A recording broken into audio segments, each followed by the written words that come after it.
Hi, ഞാൻ ബിന്ദു. എൻ്റെ YouTube channel chilli ജാസ്മിനിലേക്ക് എല്ലാവർക്കും സ്വാഗതം. കോളിഫ്ലവറിൻ്റെ ചെടികൾ പെട്ടെന്ന് വളരാനും വലിയ പൂക്കളുണ്ടാകാനും എന്തൊക്കെ ശ്രദ്ധിക്കണം എന്നുള്ളതാണ് ഇന്നത്തെ നമ്മുടെ വീഡിയോ. ഇപ്പം ശീതകാലമാണ്, ശീതകാലം ഏകദേശം അവസാനിക്കാറായിട്ടുണ്ട്. അപ്പോൾ ഇപ്പോൾ വളർന്നു നിൽക്കുന്ന ചെടികളെ പെട്ടെന്ന് വളർത്തിയെടുത്ത് വലിയ പൂക്കളുണ്ടാക്കിയെടുക്കുക എന്നുള്ളതാണ് നമ്മുടെ ഉദ്ദേശം. ഇപ്പം ജനുവരി ഏകദേശം പകുതിയോടടുക്കാറായിട്ടുണ്ട്. അന്നേരവും ഇതേപോലെ നിൽക്കുന്ന കോളിഫ്ലവറിൻ്റെ ചെടികളുണ്ടെങ്കിൽ നമ്മളിവരെ പെട്ടെന്ന് വളർത്തിയെടുക്കണം. അല്ലെങ്കിൽ ആ മഞ്ഞും തണുപ്പും കുറഞ്ഞു പോയി കഴിഞ്ഞാൽ പൂക്കൾ ഉണ്ടാകാനുള്ള സാധ്യതയും ഉണ്ടാകുന്ന പൂക്കളുടെ വലിപ്പവും ഒക്കെ വളരെ കുറഞ്ഞു പോകും. അപ്പം നമ്മൾ ചെയ്യേണ്ടത് എന്നാണെന്നറിയോ, ഇതേപോലെ ചെറിയ ചെടികളുണ്ടെങ്കിൽ അവരുടെ ചുവട് നമ്മൾ നല്ലപോലെ ഒന്ന് ഇളക്കി കൊടുക്കണം കേട്ടോ. അപ്പോൾ ഇതുപോലെ രണ്ട് സൈഡിലും ചുവട് ഇളക്കി കൊടുത്ത്, ഞാനിത് നല്ലോണം കരികിലയൊക്കെ ഇട്ട് മൾച്ച് ചെയ്ത് വെച്ചിരിക്കുന്ന ഒരു ചെടിയാണേ. അപ്പോൾ ഇവരുടെ ചുവട് നമ്മൾ നല്ലോണം ഇളക്കി കൊടുത്തിട്ട് ഏതെങ്കിലും നൈട്രജൻ കൂടുതലടങ്ങിയ വളം, അതിപ്പം ഞാനിവിടെ ഉപയോഗിക്കുന്നത് ചാണകപ്പൊടിയാണ്. ചാണകപ്പൊടിയോ മണ്ണിര കമ്പോസ്റ്റോ അങ്ങനെയുള്ള എന്ത് തരത്തിലുള്ള ജൈവവളം, കോഴിവളമാണെങ്കിൽ ഒന്നും കൂടെ നല്ല കേട്ടോ. എനിക്കിവിടെ കോഴിവളം അങ്ങനെ കിട്ടാനില്ല, ഉള്ളത് തന്നെ ഞാൻ ചൂട് കളയാതെ വെച്ചിരിക്കുവാണ്. അപ്പോൾ ചൂട് കളഞ്ഞതിന് ശേഷമേ ഇത്തരത്തിലുള്ള ചെടികളുടെ ചുവട്ടിലേക്ക് ഇട്ട് കൊടുക്കാവുള്ളൂ. അപ്പം ഞാൻ നല്ല പോലെ, ചാണകപ്പൊടി ആയതുകൊണ്ട് എത്ര ഇട്ടാലും കുഴപ്പമൊന്നുമില്ല. അപ്പം ഞാൻ നല്ല പോലെ ചാണകപ്പൊടി ഇട്ട് കൊടുക്കുവാണേ. കണ്ടോ, ചാണകപ്പൊടി ഇട്ട് കൊടുത്തതിന് ശേഷം അത് നമ്മളൊന്ന് മണ്ണിട്ട് മൂടിയേക്കുന്നത് കണ്ടോ. ഇത് മൾച്ചിങ്ങിന് വേണ്ടി നല്ലോണം ഞാൻ കരികിൽ ഇവിടെ ഇട്ട് വെച്ചിരിക്കുന്നതാണ്. അപ്പം ഞാനിതിങ്ങനെ ഇട്ട് കൊടുക്കുവാണേ. കണ്ടോ, ഇങ്ങനെ ഇട്ടിട്ട് മൂടിക്കൊടുത്തു. ഇനി ഇതുപോലുള്ള ചെറിയ ചെടികൾക്ക് ചെയ്യാനായിട്ട് വേറൊരു കാര്യം കൂടെ ഉണ്ടേ. ഇത് നമ്മുടെ ഫിഷ് അമിനോ ആസിഡാണേ. അപ്പം നമ്മുടെ ഫിഷ് അമിനോ ആസിഡിൻ്റെ ഒരു 3 മില്ലി, ഏകദേശം 3 മില്ലി മതിയേ. അത് ഞാൻ ഈ അരിപ്പയിലോട്ട് ഒഴിക്കുവാണേ. കാരണം ഞാനിത് ഫിഷ് അമിനോ ആസിഡ് ഉണ്ടാക്കിയാൽ ഒരിക്കലും അരിച്ച് സൂക്ഷിക്കാറില്ല. ആ മീനും ഇട്ട് ശർക്കര ഇട്ടിട്ട് അതേപടി അടച്ചു വെക്കുവാണ്. ഒരു 3 മാസം കഴിഞ്ഞിട്ടേ ഇളക്കിയെടുക്കാവുള്ളെന്നുള്ളൂ. പിന്നെ എത്ര നാൾ വേണമെങ്കിലും അത് അതേപോലെ തന്നെ ഇരുന്നോളും. ഇതിനകത്ത് വെള്ളം വീഴാതെ സൂക്ഷിച്ചാൽ മതി. ഇനി ഇതിലേക്ക് നമുക്ക് വെള്ളം ഒഴിക്കാം. അപ്പോൾ അതിനകത്തുള്ളതെല്ലാം കൂടെ അലിഞ്ഞ് ഇറങ്ങിപ്പൊക്കോളും. കണ്ടോ, താഴേക്ക് വരുന്നത്. ഇനി നമ്മളിത് ഇതുപോലൊരു കുപ്പിക്കകത്തേക്ക് ഒഴിച്ചെടുക്കുവേ. അപ്പം നമ്മൾ അരിച്ച് വെള്ളം ചേർത്ത കാരണം ഇനി നമ്മൾ അരിക്കാൻ നിൽക്കേണ്ട. നല്ലോണം അരിച്ച വെള്ളമല്ല നമ്മൾ ഇതിനകത്തേക്ക് ഒഴിക്കുന്നതെങ്കിൽ നമ്മളുടെ സ്പ്രെയർ പെട്ടെന്ന് കേടാകാനുള്ളൊരു സാധ്യതയും കൂടെ ഉണ്ട്. അപ്പം ഞാൻ ഇതേപോലെ ഒഴിച്ച് ഇതിനെ 1 ലിറ്ററാക്കി മാറ്റുവാണേ. അപ്പോൾ ഈ കുപ്പിക്കകത്തായതുകൊണ്ട് നമുക്കിതിൻ്റെ അളവ് കൃത്യമായിട്ട് മനസ്സിലാവുകയും ചെയ്യും. ഇനി നമുക്കിതുപോലെ ഒരു സ്പ്രെയർ ഇട്ടിട്ട് ഇതടയ്ക്കാം. ആൾക്കാർ പറയാറുണ്ട് ഇത്തരത്തിലുള്ള സ്പ്രേ വാങ്ങിക്കുമ്പം പെട്ടെന്ന് പോകുന്നെന്ന്. അപ്പോൾ ഇതിനൊരു 40 രൂപയൊക്കെയാണെന്ന് തോന്നുന്നു ഇതിന് കൊടുക്കുന്നത്. അപ്പോൾ നമ്മളിതെന്നാന്ന് വെച്ചാൽ നല്ലോണം അരിച്ച ലിക്വിഡ് മാത്രമേ സ്പ്രേ ചെയ്യാവുള്ളൂ, അപ്പോൾ കുഴപ്പം വരത്തില്ല. എന്നിട്ട് നമ്മളിത് ഇതിൻ്റെ ഇലകളിലും ഒക്കെ വീഴത്തക്ക രീതിയിൽ സ്പ്രേ ചെയ്ത് കൊടുക്കുവാണേ.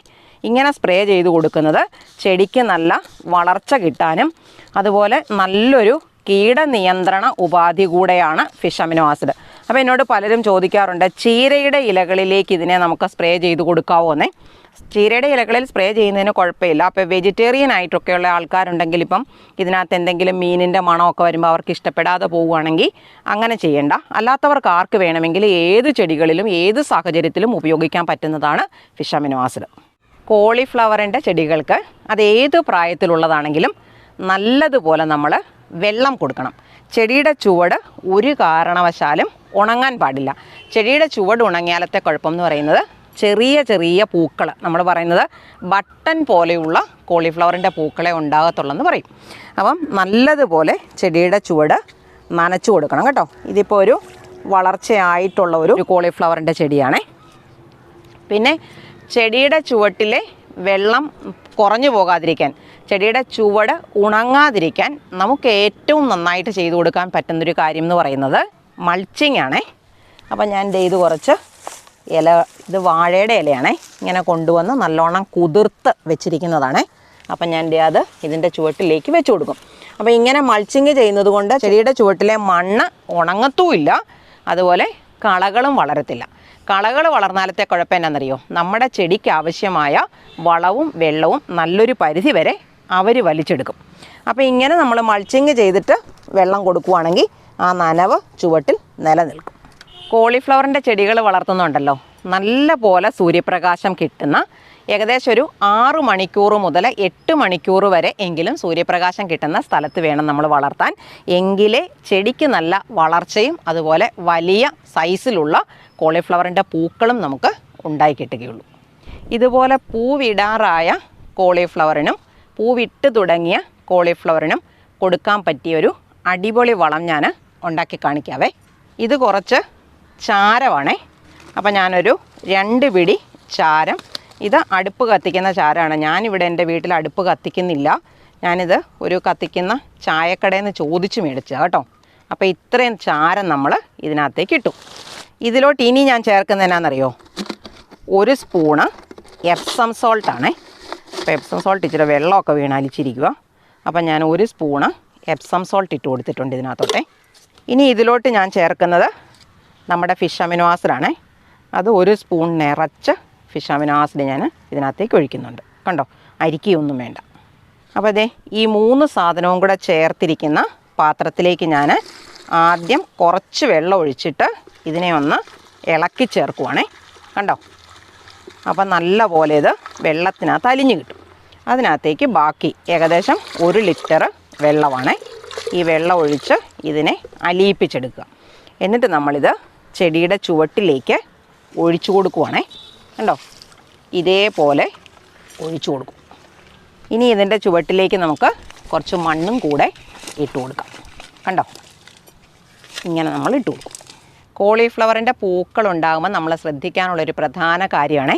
ഇത് കണ്ടോ, ഇതിപ്പം അത്യാവശ്യം പൂവായൊരു ചെടിയാണേ. അപ്പോൾ ഇതിൻ്റെ പൂവിൻ്റെ കളറ് കുറയാതിരിക്കാൻ ഇതിലും കണ്ടോ ഉണ്ടായി തുടങ്ങുന്നുണ്ട്. കണ്ടോ, അപ്പോൾ ഇതുപോലുണ്ടാകുന്ന പൂക്കളുടെ നിറം കുറയാതിരിക്കാനും പൂക്കൾക്ക് നല്ല വലിപ്പം വയ്ക്കാനും നമ്മൾ ചെയ്യേണ്ട ഒരു കാര്യമുണ്ടേ. നമ്മൾ ഇതിൻ്റെ മുകളിലത്തെ ഇലകളില്ലേ, അവരെ നമ്മളൊന്ന് കൂട്ടിച്ചേർത്തിട്ട് കെട്ടി വയ്ക്കുകയോ പിൻ ചെയ്ത് വയ്ക്കുകയോ ചെയ്യണേ. അപ്പം ഇതുപോലെ ഇലകളെ ഞാൻ കൂട്ടിച്ചേർത്തിട്ട് ഒന്ന് കെട്ടി വെക്കാൻ പറ്റുമോ എന്ന് നോക്കട്ടെ. അല്ലെങ്കിൽ നമുക്ക് പിൻ ചെയ്ത് വയ്ക്കാം. ചില ആളുകളാണെങ്കിൽ അത് ഒടിച്ചിടും. ഇതിൻ്റെ മണ്ടയിലോട്ട്, പൂവിൻ്റെ മണ്ടയിലോട്ട് ഒടിച്ചിടാറുണ്ട് കേട്ടോ. അപ്പോൾ ഇതിൻ്റെ താഴത്തെ ഇലകൾ തീരെ ചെറുതായതുകൊണ്ടാണ് നമുക്കിത് കെട്ടി വെക്കാനായിട്ടൊരു ബുദ്ധിമുട്ട് വരുന്നത്. അപ്പം ഞാൻ ഇതേപോലെ ഒന്ന് കെട്ടി വെക്കുക. കണ്ടോ, ഇങ്ങനെ വെച്ചാൽ മതി. പാകമായ കോളിഫ്ലവറിൻ്റെ പൂക്കൾ കണ്ടമാനം മൂത്ത് പോകാതെ തന്നെ നമ്മൾ വിളവെടുക്കണേ. അപ്പോൾ ഇതൊരു കോളിഫ്ലവറിൻ്റെ ചെടിയാണ്. കണ്ടോ, അത്യാവശ്യം നല്ലൊരു വലിപ്പമുള്ള പൂവാണ് ഉണ്ടായിരിക്കുന്നത്. അപ്പോൾ നമുക്ക് ഇതിനെ ഒന്ന് വിളവെടുക്കാവേ. അപ്പം നല്ല മൂർച്ചയുള്ള കത്തി വെച്ചിട്ട് വേണം ഇതിനെ വിളവെടുക്കാൻ. നമ്മുടെ കത്രികയൊന്നും ഉപയോഗിച്ചാൽ അത്ര എളുപ്പത്തിൽ വിളവെടുക്കാൻ പറ്റത്തില്ല. കണ്ടോ, ഇച്ചിരി വിളവായതാണേ, പക്ഷെ നമുക്ക് ഉപയോഗിക്കാം. പിന്നെ കോളിഫ്ലവറിൻ്റെ പൂക്കൾ വിളവ് കൂടി പോകുമ്പോഴാണ് അതിന് കട്ടി വരുന്നത്. അപ്പോൾ കട്ടി വരുന്നതിന് മുന്നേ തന്നെ നമ്മൾ വിളവെടുത്ത് ഉപയോഗിക്കണം. അപ്പോഴാണ് രുചിയും കൂടുതൽ കിട്ടുന്നത്. കോളിഫ്ലവറിൻ്റെ പൂക്കൾ ഉണ്ടാകാനും ഉണ്ടായതിന് ശേഷവുമുള്ള സംരക്ഷണത്തിനെക്കുറിച്ചുള്ള കാര്യങ്ങളാണ് നമ്മളിന്ന് പറഞ്ഞത്. എൻ്റെ വീഡിയോ ഇഷ്ടമാകുവാണെങ്കിൽ എനിക്കൊരു ലൈക്ക് തരാനും സബ്സ്ക്രൈബ് ചെയ്യാത്തവരാരെങ്കിലും ഉണ്ടെങ്കിൽ സബ്സ്ക്രൈബ് ചെയ്യാനും മറന്നു പോകല്ലേ. ഇതേപോലെ ഉപകാരപ്രദമായ മറ്റൊരു വീഡിയോയുമായി നമുക്ക് അടുത്ത ദിവസം വീണ്ടും കാണാം.